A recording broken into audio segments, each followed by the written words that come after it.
దేవుని స్తోత్రాలు. మీ అందరికీ నా వందనాలు.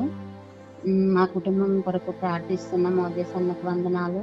మాది కాపువరం. నా పేరు వరమ్మ. అయితే మేము వ్యవసాయం చేస్తూ ఉంటాం అన్నమాట.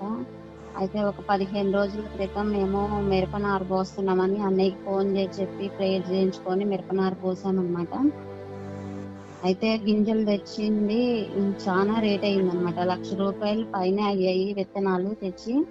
అయితే ఆ రోజు వేసినప్పుడు వర్షం లేదనమాట. అయితే కూలీలకే ₹15,000 అయింది ఈ విత్తనాలు మూటడానికి. అయితే మేము విత్తనాలు విత్తిన 2 రోజుల తర్వాత పెద్ద వర్షం వచ్చింది.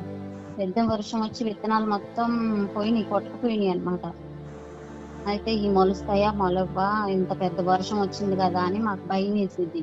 భయం వేసినప్పుడు అన్నయ్య సమస్యల మధ్యలో ధైర్యంగా మాట్లాడాలి, ఇతరులకు ధైర్యం మాటలు చెప్పాలి అని చెప్పినప్పుడు ఆ వర్షాన్ని చూసి మా ఆయన పాపం వర్షంలో వెళ్ళి ఊరికి ఆ నీళ్ళన్నీ తీస్తున్నారనమాట.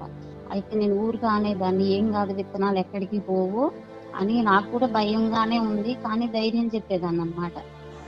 అయితే చాలా రోజులు అయిపోయింది, వారం అయింది, 10 రోజులు అయింది, విత్తనాలు మొలవట్లేదు అస్సలు.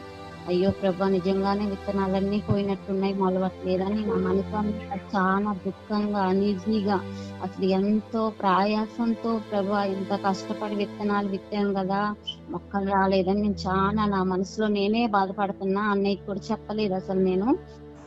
అయితే సండే చర్చికి వెళ్ళొచ్చి ప్రేయర్ చేసుకున్నా. అయితే మండే రోజు అన్నయ్యకి చెప్దాం అనుకున్నా. లేదు ప్రభా, ఎలాగైనా నువ్వు నాతో మాట్లాడతావు, నిజంగా ఎంత ప్రయాసంతో చేశాం కదా ఈ పని, మేము నువ్వు ఎలాగైనా గుర్తిస్తావని నేను నా మనసులో ఏదనుకున్నానో అదే మాట అన్నయ్య సోమవారం రోజు ఖచ్చితంగా అదే పలికారు. విశ్వాసంతో కూడిన ఈ ప్రయాసం ఏది కూడా వ్యర్థం కాదు, దేవుడు గుర్తిస్తాడని అన్నయ్య మాట్లాడినప్పుడు నిజంగా నాకు చాలా సంతోషం అనిపించింది. అక్కడ విత్తనాలు మొలవకపోయినా కూడా నా మనసులో, నా హృదయంలో ఎంతో ధైర్యం కలిగింది అనమాట. అయితే తర్వాత రోజు కూడా మీ అసంతృప్తిని సంతృప్తిగా మారుస్తా అన్నాడు దేవుడు అని చెప్పినప్పుడు కూడా నిజంగా నేను అప్పటికే అసంతృప్తిగానే అనీజీగానే ఉన్నా. అయినప్పటికీ ఆ 2వ రోజు కూడా దేవుడు మాట్లాడినప్పుడు నా జీవితంలో నిజంగా నాకు చాలా సంతోషము, ఒక ధైర్యం వచ్చిందనమాట ఆ మాటలు విన్నప్పుడు.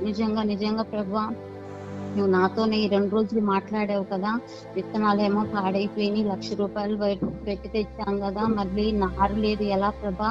అయితే ఒకసారి ఆ పురుగు మందుల షాప్ ఆయనకి వర్షానికి ఇట్లా పోయినాయి కదా అని అడిగి చూద్దాము, మన మీద ఏమైనా జాలి కలిగితే సగంలో సగం విత్తనాలైనా ఇస్తాడేమో ఆయన అని మేము మామూలుగా క్యాజువల్ గా అనుకొని, నేను మామూలుగా ప్రేయర్ చేసుకొని, అయితే విత్తనాల కంపెనీ ఆయనకి ఫోన్ చేసి, మీరు ఇచ్చిన విత్తనాలు సరిగ్గా మొలవలేదండి, వర్షానికి ఇట్లా పాడైపోయినాయి, ఎట్లాగా ఒక రూపాయి వంతులో పావలా వంతు కూడా మొలవలేదండి అని మేము మామూలుగానే ఆయనకి ఫోన్ చేసినప్పుడు నిజంగా అద్భుత రీతిగా ఆయన మా పట్ల కనికరపడి అసలు రూపాయి వంతులో ముప్పావలా వంతు విత్తనాలు ఈ రోజు మాకు ఆయన తెచ్చిచ్చారు. అసలు నిజంగా దేవుడు ఎంతో అద్భుతం మా జీవితంలో చేశాడు. మరి అయితే మా వ్యవసాయం కొరకు ప్రార్థించండి. మరి నిజంగా మా కొరకు ప్రార్థించిన కాన్ఫరెన్స్ లో ఉన్న వారందరికీ కూడా నా వందనాలు. నా కొరకు ప్రార్థించిన అన్నయ్యకు వందనాలు. నా ఈ చిన్న సాక్ష్యం దేవుడు దీవించును గాక. ఆమేన్. చాలా అద్భుతమైన సాక్ష్యం అండి.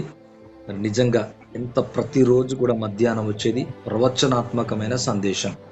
మరలా అంటున్నా, మరి ఎంత చక్కగా ఈ ప్రయాసమును ప్రభు గుర్తించును అని చక్కగా తేటగా ఫేస్ టు గా ప్రభు మాట్లాడటము సహోదరి చాలా చక్కగా గమనించింది.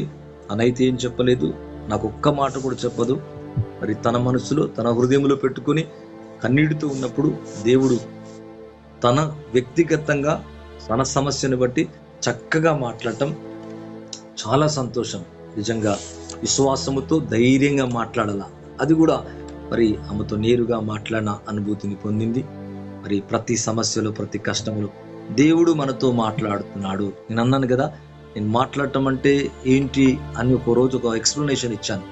మాట్లాడటం అంటే నీ సమస్యతో మాట్లాడటమే దేవుడు మాట్లాడట అని చాలా స్పష్టంగా దాన్ని వివరించాను. అంటే చక్కగా నేరుగా సమస్యను బట్టి ప్రభు మాట్లాడి ఓదార్చి ఆదరించి ఆ కుటుంబాన్ని ధైర్యపరిచినందుకు, వారి నష్టాన్ని, వారి కష్టాన్ని, వారి దుఃఖాన్ని గుర్తించి దానికి తగు మేలు చేసినందుకు దేవునికి కోట్ల వందనాలు. మరి ఇది గొప్ప సాక్ష్యం. మరి ఆ కుటుంబాన్ని ఆదరించను గాక. మరి ఆ పంట పొలాన్ని దీవించును గాక.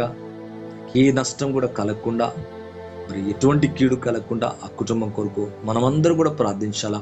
ప్రభు నిండారులుగా నెమ్మదిచ్చి, సమాధానం ఇచ్చి, సమృద్ధినిచ్చి ఆ కుటుంబాన్ని దీవించి ఆశీర్వదించును గాక. God bless you sister. ప్రభు అన్ని విషయాలు కూడా ఆశీర్వదించును గాక. ఆమేన్. Thank you. God bless you.